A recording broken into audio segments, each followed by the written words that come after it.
Sa pagsasalita sa media, bago ang isang potensyal na series-clinching game, nag-open up ang guard ng Dallas Mavs, na si Kyrie Irving, on nearly reuniting with LeBron James last season. Habang inamin ni Irving na ito ay isang real possibility, ipinaliwanag niya na ang sitwasyon was ultimately out of his hands. Bago mapunta ng Mavericks si Irving, noong Pebrero ng nakaraang taon, naisipan ng Lakers na mag-offer para sa kanya batay sa few assets na natitira sa kanila.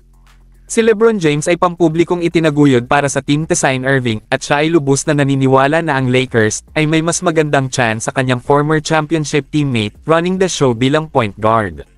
Ngunit nag-offer man ng Lakers or not, they never came close sa aktwal na pag-secure ng isang deal, at ang Mavs ay lumayo bilang ang pinakahuling nagwagi of the Kyrie sweepstakes. Nakakita ng malaking tagumpay sina LeBron at Kyrie bilang teammates together. Sa Cleveland, gumawa sila ng 3 sunod na finals appearances, at nanalo sa NBA Finals sa isa sa greatest comebacks sa kasaysayan ng NBA playoff.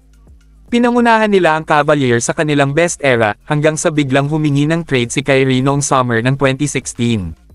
Aalis din si LeBron, makalipas ang isang taon. Ngayon, si Irving ay umuunlad kasama si Luka Doncic, at ang pair ay isang panalo na lang from advancing sa susunod na round ng NBA postseason. Lumitaw sila bilang isa sa best duos in the game, at si Irving, lalo na, ay naging hero for the Mavericks in their first round series, laban sa Los Angeles Clippers. Samantala, nagtataka pa rin ang Lakers, paano kung pinirmahan nila si Kyrie at nasa backcourt siya sa halip na si D'Angelo Russell. At the time of the Irving trade, ang Lakers ay maaaring gumawa ng pretty compelling offer sa Nets, na naghahanap ng top-tier na compensation for the collapse ng kanilang super team. Sa isang offer ng something similar na katulad ni D'Angelo Russell, Austin Reeves, at ang kanilang huling natitirang draft capital, maaaring sapat na ito upang to-compete sa offer ng Mavericks ni Dorian Finney-Smith, Spencer Dinwiddie, at 2 draft pick. Ngunit sa halip na seryosohin ang Kyrie sweepstakes, tumanggi ang Lakers to take the risk, sa paniniwalang ang veteranong guard ay too much of a distraction sa team.